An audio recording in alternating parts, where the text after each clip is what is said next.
Hello, YouTube. This is Umozo3. In the previous lesson, we took a look at some string methods, some string functions, and we learned about some different ways that we can act on strings, right? So we've known how to deal with strings, and we've known about how to access characters in a string by index position. We know we can get the length of a string. We can iterate through the characters in a string. We can concatenate two strings together. But we said that there's also some other functionality that we have when we're dealing with strings. So we're going to be reviewing that. And then I also wanted to share one more piece of information about the formatted strings. That's something that we talked about pretty recently, where basically what we do is we essentially have these index positions of formatted arguments, so arguments that are coming into the format function, and then we can call them in a particular order such that they'll reference elements here. So I wanted to share a little bit more information about that. And then also in this lesson, I wanted to go ahead and talk about numeric functions. So how do we deal with lists and tuples and sets that only have numbers in them? So it's going to be a little bit more of a mathematical lesson, but hopefully these lessons are adding to your understanding of the programming language. And every time we do another lesson, we're integrating new concepts. So hopefully you can be creative and figure out how to write a computer program that integrates all of the concepts we've talked about. And there's infinitely many ways to produce a program like that. So anyway, what we're going to do is we're going to take a look at some examples here. So we've already talked about data structures. I don't think I'm going to review lists and tuples and sets and dictionaries. In this lesson, we've already talked about that a fair amount previously. So you should be familiar with the similarities and differences. The only similarities that I can think of among all four data structures are holding multiple elements, checking if an element exists in the list, okay? And then for a dictionary, you'd be looking for a key in particular. You'd be checking to see if a key exists in the list, and if it does, maybe you would want to return the value associated with that key, okay? And then you would also be able to get the length, so you could figure out how many elements are in a list or a set or a tuple, or how many key value pairs are in a dictionary, because we said the elements of a dictionary are key value pairs. So anyway, what we're going to do, we'll have just a quick example of dictionaries. So we have a dictionary here. We have these key value pairs. We said it's a set of key value pairs. So that means that an A plus could not have two values assigned to it, let alone two integers, right? But you couldn't even assign A plus to two values of different data types, only one value in here. So if it gets assigned to 98, that's it. Okay, and A corresponds to 95, A minus this string maps to 91, B plus maps to 88. Okay, and so what we're going to do is we're going to say mybook.update of, and then we're going to pass in this this curly braces here. So basically this would be equivalent. Basically what we said is this is equivalent to my book of C plus is equal to 78. And I think we said that in a previous video, but hopefully that makes sense to you. So it's basically either reassigning the value at C plus, or it's just going to go ahead and add the key if it didn't already exist in the dictionary. And then we're going to say mybook.update of C75. So you can see that these keys were not originally in the dictionary, right? You cannot see C plus and C, right? Those are coming in for the first time. And then we're going to add two more. So my book of C minus is 71 and my book of F is 60. And then what I'm going to do is I'm going to say my grade tuples equals tuple of my book.items, because one of the things you might remember from the previous lesson is, remember, if you try saying print of range of 5, it would basically just say range of 0, 5, right? That's not very helpful. So you need to make a list or a tuple representation when you call the items function or the keys function or the values function on a dictionary, okay? So you need to make a list or tuple representation, or you might want to, we could say, well, you might want to make a list or tuple representation of dictionary.items, dictionary.keys, and dictionary.values, okay? And we said that items, remember, items just returns the tuple pairs, okay? So it's just tuples. And each of the tuples is the key and then comma value. So each of the tuples is 2 elements long. But the question is how many tuples you had, and that would just be, the answer is just how many keys you had in your dictionary. So then you could also have dictionary.values, right? Just like range of 5 doesn't return a list. It only basically provides values for the for loop to reference. So you either need to, you could either say, you could reference elements of my grade tuples. You could say my grade tuples of 0, okay? But you couldn't have just said that if you said mybook.item. So hopefully you understand why we would need to convert it to a tuple type, okay? And we said that we can convert lists to tuples or sets. We can convert tuples to lists or sets. we can convert sets to lists or tuples, and then we can basically, what we can basically do is we could convert the keys or values of a dictionary to lists, tuples, or sets. So hopefully that makes sense to you, right? So that's essentially what we have going on here. So then if we go, let's go ahead and try printing my grade tuples of 0. And what will we get? We would get a tuple, right? Because we said my book dot items returns tuples, right? So it's going to be a tuple of tuples, and it's going to get the first tuple. So we're going to see the pair A plus and 98. So hopefully you can see that tuple there, okay? We're going to scroll down and we're going to say for W in mybook.keys. Okay, so we're looking at the mybook dictionary. And basically what we're going to do is we're going to iterate through the result of .keys. Okay, so if you want an actual list of the keys, you need to write list of mybook.keys. It's kind of like what we saw with lists of range versus just saying range. So hopefully that makes sense to you. But here, since we're just iterating through the keys, you can just say for W and mybook.keys, and we're going to say if that key is A or that key is C, I want you to print that key and concatenate it with corresponds to the %. And then remember, we said that in order to concatenate a string with an integer, we have to convert that integer to a string. So it's going to get the value associated with that particular key with W. So if W is A, it's going to get the value for that particular key A. If it's WC, it's going to get the particular value associated with C. So now we're going to go ahead and print it, and you can already see it on the console output. So it says A corresponds to the %95 because that was the value with A, and C corresponds to the %75 because that was the value with C. So hopefully that makes sense to you. And then we also talked about a formatted string. So the only other thing I'll say about this, we saw this example in the previous video. Remember, summer, then fall, then winter, then spring. So hopefully that makes sense to you, and it's ordering these positional arguments. We've already explained that in previous videos, but what I'm going to do is I'm going to say you can also add regular strings to formatted strings. So you can also add regular strings to formatted strings, okay? And so you could go ahead and would say make a year, okay? And then if you just want to go ahead and put summer on the end just for fun, just to see how this would work. So what it's going to do, it's going to say basically A, it's going to call A, so summer, and then it's going to call the index position 4. So you'd be looking at this argument over here. So it would say you have to follow along. So it'd be summer, then fall, then winter, then spring, okay? That would be basically the this 4 right here. And then we say basically, or no, that would be the 3, right? That's this 3 right here is the spring. Okay, and then you would say would make a year, and then you would finish by printing summer. So then if we go ahead and run it, you would see summer, then fall, then winter, then spring would make a year summer. So hopefully that makes sense. And then we talked about string methods, right? So we said that if you call a.upper, that returns the characters of A but uppercase, and you could either set that equal to a variable and then maybe print the variable, or you could just print the result of this function on a particular string, right? So you could say, for example, we've already seen that, you know, B's.upper, you could just call it directly. You don't even have to call it on a variable. So then that would just be B's with capital letters, right? Same thing with lowercase. What if you said stop in all lowercase, it's all uppercase? And they don't have to be all uppercase, right? They don't have to be all uppercase, but here you would get stop, and then same thing would happen if 2 of the letters had already been lowercase. You're still going to get all of them to be lowercase, okay? And then we also talked about the replace, right? So a.replace of character 1, character 2 returns another string. So you would set this result equal to a variable, or you could just print that result, okay? So you could, what if we go ahead and say print of apple.replace of P with S? Well, now we're going to get something like assel, okay? Or something like that, right? But you could see that those 2 letters would be replaced there. Hopefully that makes sense to you.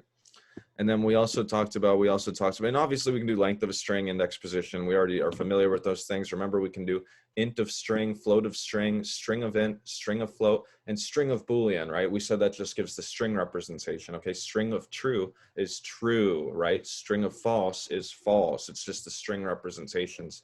And so then you'd be able to like concatenate it with another string, for example.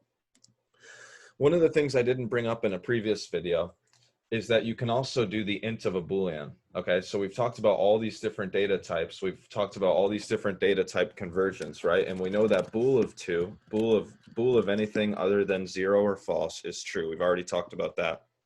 So then you would have to say print of bool of 2. So now you can go ahead and run it, and you would go ahead and see true there, right?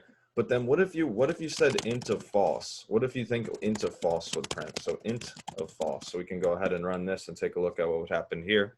So that would give you 0. Okay, so basically int of false is 0. Okay, float of false is 0.0. Int of true is 1, and float of true is 1.0. So hopefully that makes sense to you.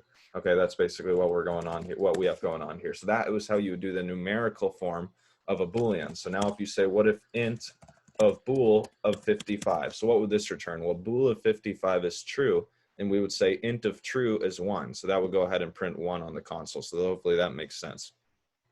And then remember, you can also access a string by index positions. You could do it quite literally. What if you say apple of 0, right? I don't really like that notation. I would prefer if you put apple into a variable, and then you could say variable of 0, but this kind of notation technically works. Okay, so hopefully that makes sense to you, and that makes sense to you, right? And then you can basically, we can talk about other things here. So let's talk about numeric functions, okay?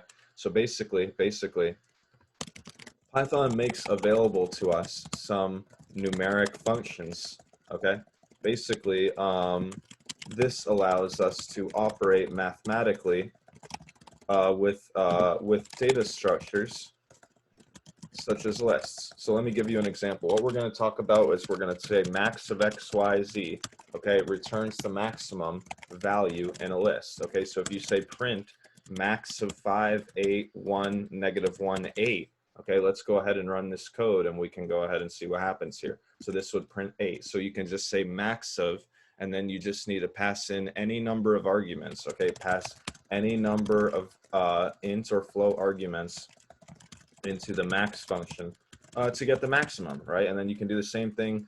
You can do the same thing with minimum, right? So what if you say min of 0? What if you just pass in one value? Well, then obviously that only element, the only elements would be a problem here. So let's go ahead and see what the issue is here. So it says int object is not iterable. You'd have to pass in at least 2 elements, right? You'd have to do the minimum of 2 values, and it would tell you, okay? You can also do the minimum of a list. You can do min of list or max of list, okay? And so that would return the maximum elements. You could say my list and just put those elements into a list, and then you can say print min of my list. So hopefully that makes sense, and I think that that's pretty straightforward, so that would just give you the 4, okay? You can also go ahead and do the absolute value of a number. So you could say print absolute value of 5 minus absolute value of -2. And so hopefully you know that that would give us 3, because the absolute value of 5 is 5, the absolute value of -2 is +2, and 5 minus +2 is that +3. So hopefully you can see why that's printed on the console. Okay, and then you can also do sum of a list. So you can do sum of a list. And you can also round numbers. So we can say round of A, and B rounds the number A to be significant figures. Okay, so let me show you what I mean by that. What we're going to do is we're going to say C equals 2.60711491. And then what we're going to say is we're going to say print of C and 1. So we're going to give C 1 decimal point of precision, and let's see what happens. So basically, it gives us 2.607, right? So let's just go ahead and say round of C. Sorry, we have to say round of C. So basically, you have to give 2 arguments into the round function. So one of them is the value, and then the other one is the number of digits after the decimal point that you get. So if you just want 1 digit, you put in 1. If you want 2 digits, you put in 2. If you want 4 digits, you put in 4. What if you want more digits than is offered by C? So what if we had cut this off at 2.607, and then we're going to go ahead and run with 6 decimal points of precision, and so it would just only be able to cut off at wherever it stops. So it would just tell you 2.607. So hopefully that makes sense to you. That's the round function. You can also do the sum of a list. Okay, so you could say my list equals 10, 3, 5, and you could say print sum of my list. Okay, and there's no problem with that. So you could go ahead and run it, and it will give you 18. Okay, could you do a tuple? Let's see if you could do a tuple. So what we're going to do is we're going to turn this into a tuple. And one of the things we said is that you can define a tuple either with parentheses or without enclosing syntax. We said that you could just have comma separated values. So let's see if we could go ahead and get sum of my tuple. So hopefully that will be defined. Let's just change one of the numbers so we get something different on the console. And indeed, you could do a sum of a tuple as well. Okay. The commands any and all will check to see if any or all of the values in a list satisfy particular conditions. So basically the commands any and all check to see whether, so any is at least one element in a list satisfies a particular Boolean, okay? And you would say all if all elements in a list satisfy a particular Boolean. So what we're going to do is we're going to say sample vals, and then we're basically going to say 1, 2, 6, and then we're going to basically concatenate on range of, actually, no, I don't want to make it too complicated. So let's just do 5, 4, 3, 2, 1. And then what we're going to do is we're going to come up with two Boolean values. So we're going to say B1 is equal to any of, and then what you're going to do is you're going to say, basically you're going to put in a list comprehension here. So you would basically say any of t greater than 4 for t in sample vals. Okay, so basically the way that this works, this is how you use an any. So basically what you do is you say Boolean is equal to any of, and then this would be basically a list comprehension. Okay, so you need a Boolean. Okay, so you would say for, and then Boolean expression for some vals in that list. Okay, so this is basically the format of it. Okay, and this would return true if at least one of the elements in this list would satisfy this Boolean here. So hopefully that makes sense to you. Okay. And then it would, and then you could have another Boolean. So you could have another Boolean that would return true if and only if all of the elements satisfy, right? So not all of these elements are greater than 4. Only one of them is, right? So certainly at least one of them is, but then the other one is not. So what if we say B1 or B2, right? So B1 is true, but B2 is false. So this returns true, and we would want to have a capital T, right? But if we say B1 and B2, then this would go ahead and return false. So hopefully that makes sense to you. And then we're going to go ahead and run it. Okay, so then what we can do is we can run the code here. And we get true for the first Boolean, B1 or B2, and we get false for the second Boolean, B1 and B2.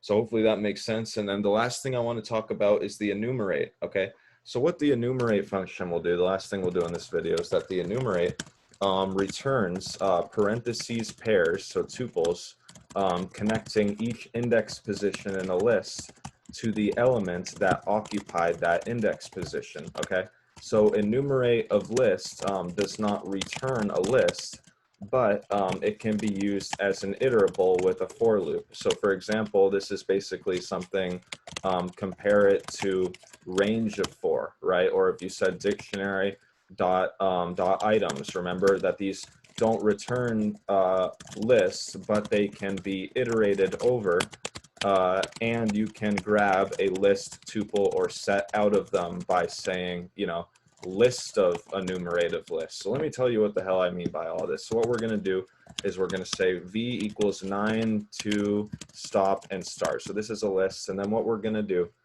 is we're going to say print enumerative v. Okay, and so basically what I'm trying to demonstrate to you is that there's going to be an issue. Okay, so remember, enumerative list does not return an object. So what we're going to do instead is we're going to say for w in enumerative v. Okay, so just like with range of 4, even though range of 4 is not a list, it can be iterated over. Okay, so now you can basically see what the values in the enumeration are. And so then what you would do is you would basically say print of w. Okay, so let's see what values are in the enumeration. So we're going to go ahead and run it, and it basically returns each of the tuples. It goes ahead and returns each tuple. And what are these tuples? It's basically where the first element of each tuple is the index position of that, you know, of that element that it grabbed from V. And the second element in each tuple is the element that was at that index position. So it says 0, 9, right? Because the value at index position 0 was 9. 1, 2, because the value at index position 1 was 2, right? And then you could go ahead and make a tuple or a list out of the enumerate, right? So then what if you said z equals tuple of enumerate of v, right? And then you could say print of z, and that would give you a tuple of tuples, right? It would give you basically the parentheses, right? So then these values would not be modifiable. But then if you had said c, right? If you had said d equals a list of enumerate of v, then it will give you a list of those parentheses pairs, and then that would be a mutable item, right? So then you would be able to change D, but you would not be able to change Z. So hopefully that would make sense to you. That was our discussion of numeric functions, and I'll see you in the next video. So from UMOS03, thanks for watching, and please subscribe.